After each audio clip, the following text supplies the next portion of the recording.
So let's go ahead and play around with our new definition and then play around with that interplay about what we know about an inverse and what it's supposed to be doing with regard to information. So my function here is 3 to the x. So the inverse, notationally, we know that to be log base 3 of x. That's the notation that we're using. So there's the inverse called a logarithm. My base of my exponent is 3, so my base is going to be 3. Let's just go ahead and keep playing this game, and then we'll go look at their graphs in a moment. So if my base is 4, that means that my inverse is log base 4 of x. If my base is 10, then we have log base 10 of x. Talk about that in a moment. If we have base e, then we have log base e of x. So that's just following our notation.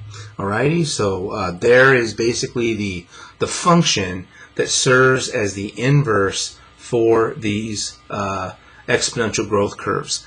Quick note about these last two, 10 to the x and e to the x, I told you guys were the famous growth models. Their inverse function, log base 10 and log base e, are also very famous. For starters, this one we just call log. Alright, it's called the common log. So if you do not see base here, you can automatically assume that that base is 10. It's your common log, and it's basically we're reversing or taking the inverse of 10 to the x power. So the common logarithm, right, basically is the inverse of 10 to the x. Log base e, rather than writing the log base e, right, what we choose to write, it looks like this, ln of x, and it's famously known as the natural logarithm, right? As I shared with you guys in a video a while back when we were talking about e to the x, when we mathematically model population growth and money growth and spreads of viruses, when we model them with our differential equations and solve them, we end up with the letter e as our base. And so therefore, since I'm trying to reverse those situations and solve equations with them, we end up using its inverse function, which we call the natural log. So when you see the little ln here, it's understood that we're talking about log base e, or the natural log.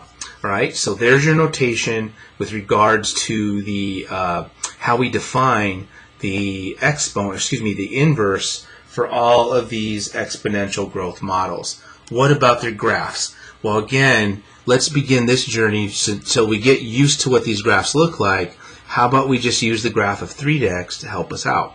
So we know that 0, 1 goes on the graph, right? 1, 3 goes on the graph, and 2, 9 is on the graph. Negative 1 1/3, negative 1/9 and negative 2, right? Negative 1/27, right? Negative 3 gives us 1 1/27. So here, right, is what the graph in black, right? There's what 3 to the x looks like, right? Our function. What's the inverse look like? We're going to just take those data points and flip them around. So 0, 1 becomes 1, 0. 1, 3 becomes 3, 1. 2, 9 becomes 9, 2. Negative 1, right, and 1/3 comes here, and so forth and so on. So when we look at this graph, we can see, right, again, it's symmetric about the line y equals x. So there's the inverse function, log base 3 of x, and we start to see that it actually has a lot of qualities that the inverse function for 2 to the x has, right? It's almost, again, the data is a little different, but the graphs are very, very similar. They behave in a very similar pattern, all right? And that should be the case because we know that 2 to the x and 3 to the x involve in a very similar pattern. So therefore, their inverses must involve the same pattern. Let's do this one more time. So 4 to the x, right? So let me go to my black pen. So f of x equals 4 to the x. What does that graph look like? Well, again, goes through 0, 1. When x is 1, we get 4. When x is 2, we're way up here at 16. We're 1/4 and negative 1/16. So the graph of 4 to the x looks just like 3 to the x and 2 to the x, right? So what do you expect the inverse graph to look like? Well, pretty much the same. 0, 1 becomes 1, 0. 1, 4 becomes 4, 1, and on and on and on. So here is what the graph of the inverse function log base 4 of x looks like, right? And again, it should be behaving this way because it's a mirror image about the line y equals x. So you start to see, right, we've done this 3 times already, right? Here's the inverse function of 2 to the x, log base 2. The log base 3 of x that serves as the inverse of 3 to the x, right, has the same pattern, and so does this guy. All right, and so what do we expect out of these graphs?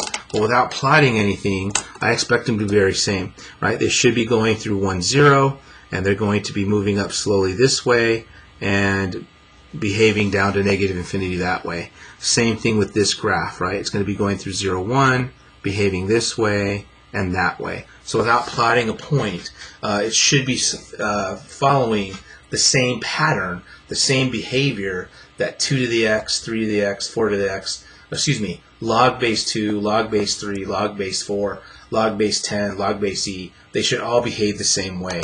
And just to verify that, right, let's go ahead and turn to technology. It turns out that these two logarithms are so famous, they actually do appear on your calculator. So here's my TI-84.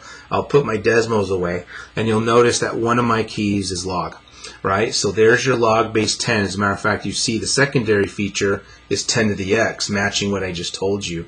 And then ln, right, represents our natural log, and that's our e to the x function, so secondary. So if I graph them, right, so let me turn this on.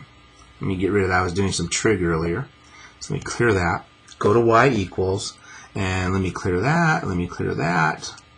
And what we're going to do is graph the log of x. So log of x. All right, and the calculator basically gives me, oops, I'm zoomed way out. Let me go zoom standard.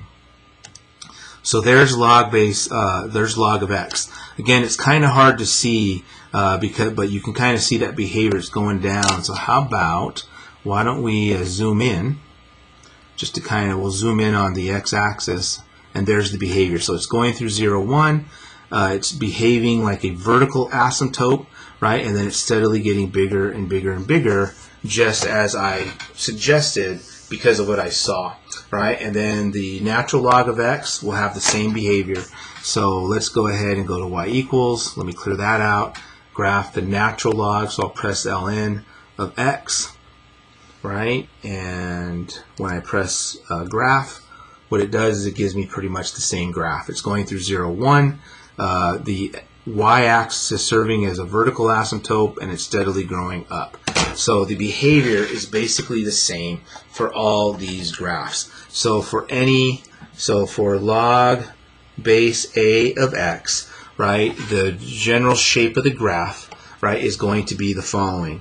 It's going to basically go through the point 1, 0. It's going to steadily increase in this direction, and then it's going to go to negative infinity in that direction. So there's your basic graph of log base a of x, where a is greater than 1. Right? We're talking about our growth models. So there's your basic shape. We obviously now have to talk about some basic behaviors of a logarithmic function, domain, range, increasing, decreasing, all that other good stuff. But I see that I'm almost 9 minutes into that. So now that we have the basic shape, we'll talk about the basic characteristics of our logarithmic function in a video coming soon.